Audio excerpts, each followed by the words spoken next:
friends, welcome to HTML5 Tamil tutorial part 7. நான் சீனு. போன கிளாஸில் சூடோ கிளாஸ் அப்படின்றத பற்றி பார்த்துருந்தோம்.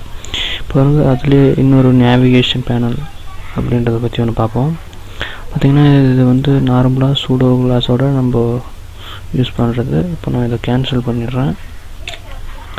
கேன்சல் பண்ணிட்டு சேவ் பண்ணிடுறேன். பாருங்கள், நார்மலாக பிளாக் அண்ட் ஒயிட்டில் இருக்குது. ஓகேங்களா? இப்போது இதில் இன்னொன்று ஆட் பண்ண போகிறேன். அதாவது நேவிகேஷன் சூடோ கோட் அப்படின்னா ஹோல் பாடி, அதாவது HTML பண்ணியிருப்பீங்க பாடி அப்படின்னு போட்டு அதுக்குள்ளார கலரிங் கொடுக்கும்போது எல்லாத்துக்கும் ஒரே மாதிரி செட் ஆகும். அதாவது அந்த பாடியில் நம்ம எழுதுறதுக்கு. இதில் அதை விட இன்னும் கொஞ்சம் ஷார்ட்மெண்ட் இருக்குது. அதாவது ஸ்டார் அப்படின்னு நீங்கள் போட்டு அந்த எலிமெண்ட்குள்ளார கலர் அப்படின்னு கொடுத்தோன்னு வச்சுக்கோங்களேன். ப்ளூ கலரை கொடுக்குறேன். ப்ளூ வேணாம், ரெட் கொடுக்குறேன். ஏன்னா அப்போ தான் கொஞ்சம் டார்க்காக தெரியும். பார்த்துட்டுனா இதை நான் சேவ் பண்ணிவிட்டு ரன் பண்ணி காட்டுறேன். தெரியுதுங்களா? அதாவது மொத்த பாடியில் இருக்கிற டெக்ஸ்ட்டுக்கும் கலரிங் வந்து செட் ஆகிடுச்சு. இதே மாதிரி இன்னொரு எலிமெண்ட் கூட இருக்குது. அதாவது பார்த்தோன்னா கோலன் மட்டும் போட்டு நாட் அப்படின்ட்டு நம்ம ஏதாச்சும் ஒரு கிளாஸுக்கு மட்டும் வேணாம் அப்படின்னு நினச்சோன்னு வச்சுக்கோங்களேன். நாட் போட்டு நான் சீனு அப்படின்னு எழுதுறேன்.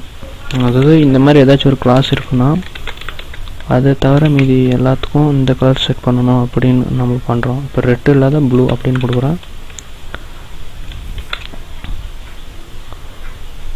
ப்ளூ அப்படின்ட்டு நான் இதை சேவ் பண்ணிடுறேன். சேவ் பண்ணிவிட்டு ரன் பண்ணி காட்டுறேன். பாருங்கள், தெரிஞ்சுங்களா? ப்ளூ கலர் மாறிடுச்சு. அதாவது சீனுன்ற கிளாஸை தவிர மீதி எல்லாத்துக்கும் மீதி இருக்கிற டெக்ஸ்ட் எல்லாத்துக்கும் அந்த கலர் செட் ஆகும். நான் சீனுன்ற எந்த கிளாஸும் நான் செட் பண்ணல. ஸோ அதனால் எல்லாமே ப்ளூவாக மாதிரி இருக்குது. நீங்கள் இதை வந்து ட்ரை பண்ணி பாருங்கள். ஓவராலாக பார்த்தோன்னா நம்ம அந்த ஆட்ரிபியூட் செலக்டார், அப்புறம் இந்த pseudo classes, navigation pseudo classes, இந்த லாஸ்ட் 3 டுட்டோரியல்லும் பார்த்தோன்னா ஒரு டெக்ஸ்ட்டுக்கு கலரிங் கொடுக்குறது பார்த்தோம்.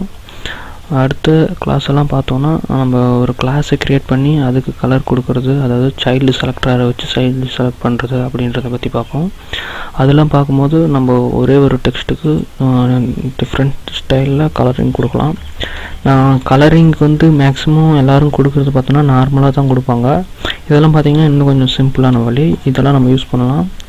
ஆனால் இதில் கொஞ்சம் நீங்கள் கன்ஃபியூஸ் ஆகாது இருந்தால் இன்னும் கொஞ்சம் நல்லா பண்ணலாம். ஏன்னா நான் ஒரே ஒரு பேராகிராஃப்க்கு எத்தனை முறையில் கலர் கொடுக்குறது அப்படின்னு கொடுத்துருந்தேன். நீங்கள் உங்கள் வெப்சைட்டில் நிறைய பேராகிராஃப் க்ரியேட் பண்ணும்போது அது கொஞ்சம் கன்ஃபியூஸ் ஆகக்கூடாது. அதாவது பார்த்தோன்னா ஹெட்டு, அது பேரண்ட்னால் அதுக்கான சைல்டுக்கு மட்டும் கரெக்டாக கொடுக்கணும். உங்களுக்கே தெரிஞ்சிருக்கும்.